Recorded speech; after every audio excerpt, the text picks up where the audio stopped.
We don't know for sure, Jessica said, firmly setting down the fork she'd been playing with on the dinner table. It made a disappointing click. Don't do this, John warned. He didn't look up from the menu, though he hadn't read a word since he picked it up.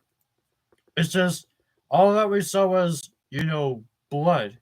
People can survive a lot of things. Dave, Springshot, whatever he wants to call himself. He survived one of those suits. Twice. For all we know, she might be trapped in the rubble. We could go back. We could. Jessica, stop. John closed the menu and put it down on the table. Please. I can't listen to this. We both saw what happened. We both know she couldn't have. Jessica opened her mouth again, about to interrupt. I said stop. Don't you think that I want to believe that she's okay? I cared about her too. I care about her a lot. There was nothing I want more than for her to somehow have escaped. For her to drive up in that ancient car and get all furious and say, hey, why don't you leave me behind? But we saw the blood. There was too much. I held her hand, and it didn't feel like anything. As soon as I touched her, I just, Jessica, I knew. And you know it too. Jessica picked up her fork again and twirled it between her fingers, not meeting his eyes. I felt like we were waiting for something to happen, she said quietly. John picked up the menu again. I know, but I think that's just about how this feels. From behind him, he heard the waitress approach for the third time. We don't know yet, he said without looking up. Why am I even looking at this? John set the menu back down and covered his face with his hands. Can I join you? John looked up. An unfamiliar brown-haired young man slid into the booth next to Jessica and across from John. Hey, Artie, Jessica said with a weak smile. Hey, he said, glancing from her to John and back again. John said nothing. Everyone okay? Artie said finally. I heard there was some kind of accident. Where's Charlie? Jessica looked down, tapping the fork on the table. John met the newcomer's eyes, then shook his head. Artie blanched, and John looked out the window. The parking lot outside blurred as he fixed his gaze on the smudged and streaked glass. The last thing she said to me was, John lightly touched his fist to the table. Don't let go of me. She turned back to the window. John, Jessica whispered. And I did. I let go of her. And she died alone. There was silence for a few moments. I can't believe it, Arya said, his brow furrowed. We had just started dating, you know. Jessica kept her face smooth, and John turned his 1,000-yard stare on Artie. The boy faltered. I mean, we were going to, I think. She really liked me anyway. He looked at Jessica, who nodded. She liked you, Artie, she said. John turned back to the window. I'm sure she did, he said eventually. Random thoughts swirled around his mind. The mess of her room, the pang of concern when he saw her childhood toy, Theodore, the stuffed rabbit, torn apart. Charlie, what was wrong? There was so much more he wanted to ask her. Those blank faces with their smooth, nearly featureless faces and their complete word games. Something, everything about them had disturbed him, and now that he pictured them again, he was bothered for another reason. They look like William Afton's designs, the blank faces with no eyes. Charlie, what made you think of that? Jessica made an indistinct cry, and John startled back to the present to see her racing to the door, where Marla had appeared. He got more slowly and followed her with a sense of deja vu. He was waiting his turn as Marla hugged Jessica close, stroking her hair and whispering something John couldn't hear. Marla released Jessica and turned to him. John, she said, shaking both his hands. The sorrow in her eyes was that broke him. He leaned in and hugged her close, hiding his face in her hair until he could compose himself. When his breathing had steadied, she pushed him gently back to shake his and took his arm. They all went back to the table where Ari waited, peering uncertainly over the side of the booth. They sat down again. Marla slid in next to John and looked from him to Jessica. You have to tell me what happened, she said quietly.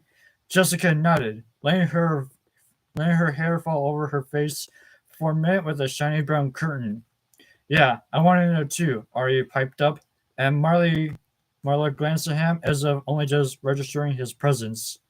Hi, she said, sounding slightly puzzled. I'm Marla. Artie. Charlie and I were, he glanced at John. We were good friends. Marla nodded. Well, I wish we were meeting under different circumstances. Jessica? John? Please tell me. They glanced at each other. John looked to the window again.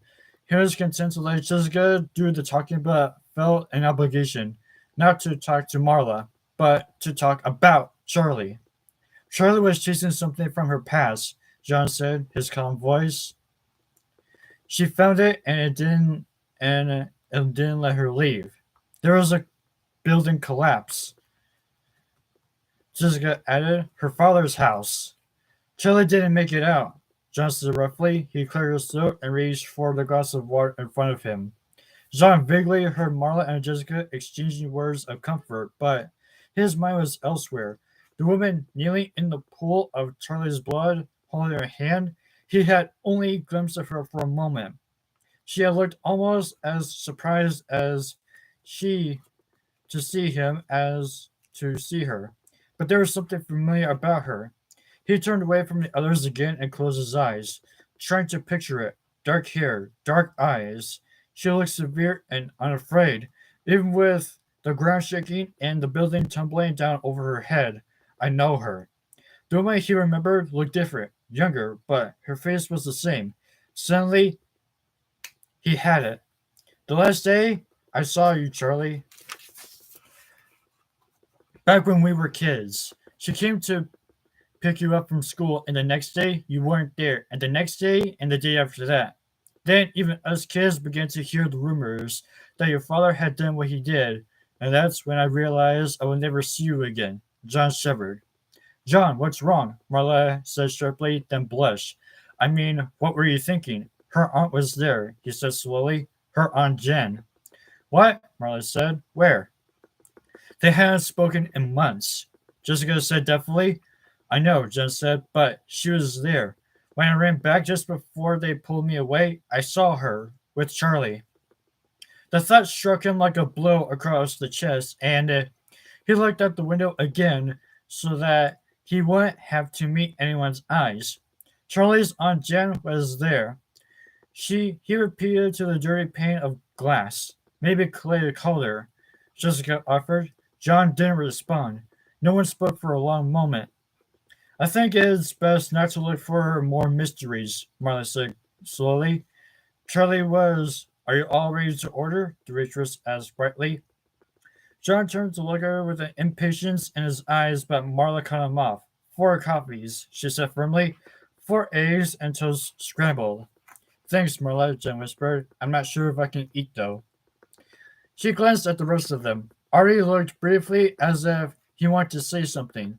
Then he cast his eyes down at the table. The woman departed, and Marla looked around. We all have to eat, and you can't sit around in a diner all day without ordering anything. I'm glad you're here, Marla, John said. She nodded. We all love Charlie, she said, looking at each of them in turn. There's never a right thing to say, is there? Nothing ever makes it okay, because it's not. All those crazy experiments, Jessica said suddenly, I didn't understand, but she was so excited about them, and now she'll never get to finish. It's not fair, Marla said softly. So, what do we do? Jessica said with a plaintive note in her voice. She looked at Marla like she must have the answer. Jessica, sweetie, Marla said, all anyone can do is hold on to the that we all loved. It's over, John said hoarsely, turning away from the window abruptly. That psychopath murdered her, just like he did Michael and all those other kids. She was the most fascinating, the most amazing person I have ever known, and she died for nothing. She did not die for nothing, Marla snapped, leaning in toward him. Rage flashed in her eyes. No one dies for nothing, John. Everyone's life has a meaning. Everyone has a death, and I hate how this was hers. Do you hear me? I hate it. But we can't change it. All we can do is remember Charlie and honor Charlie's life from the beginning to the very end. John held her stormy gaze for A long moment then broke away and looked down at his folded hands on the table. She mirrored the movement and placed my hand over his. Jessica gasped, and he turned back to the table wearily. What, Jessica? John asked. Her nervous energy was beginning to exhaust him. She didn't answer, but gave him an incredulous look and turned back to the window. Marla leaned past John, craning her neck to see. Reluctantly, he looked, too, letting his eyes focus for the first time in the parking lot outside the window, and not the pane of the glass itself. It was a car. The woman driving killed the engine and got out. She was slim and tall, with long, straight brown hair that glistened in the sun. She was wearing a bright red, knee-length dress with black combat boots, and she strode purposefully toward the diner. They all watched motionless, as if the slightest sound might rupture the illusion and send her away. The woman was almost at the door. Artie said it first. Charlie? Marla looked. Marla shook her head. She leaped up and turned, calling from the seat. Charlie! She ran for the door, and Jessica was quick on her heels, crying out after her. They rushed to the doorway to meet her just as she walked in. John stayed where he was, craning his neck to see the door. Artie seemed confused, his mouth opened slightly and his brow frowned. John watched for a steady movement, then turned away decisively, facing across the table with a grave expression. He didn't speak until Artie met his gaze. That's not Charlie.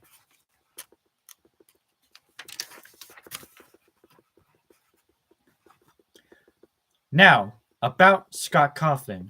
Scott Cawthon is the author of the best-selling video game series Five Nights at Freddy's. And while he is a game designer by trade, he is first and foremost a storyteller by heart. He is a graduate of the Art Institute of Houston and lives in Texas with his wife and 4 sons. About Kyra Bresley. Kyra Bresley had been writing stories since she could first pick up a pen and has no intention of stopping. She is the author of 7 plays for Central New York teen theater company, the Media Unit, and has developed several books with Kevin Anderson and Associates. She is a graduate of Cornell University and lives in Brooklyn, New York. And there you go. That is the Twisted Ones. So stay tuned. I might read The Fourth Closet to continue the story after the Twisted Ones, or I can go to the first book, to the Silver Eyes, before the Twisted Ones. All right, I'll see you guys next stream. This Sugar Spoon signing off. I'll see you later.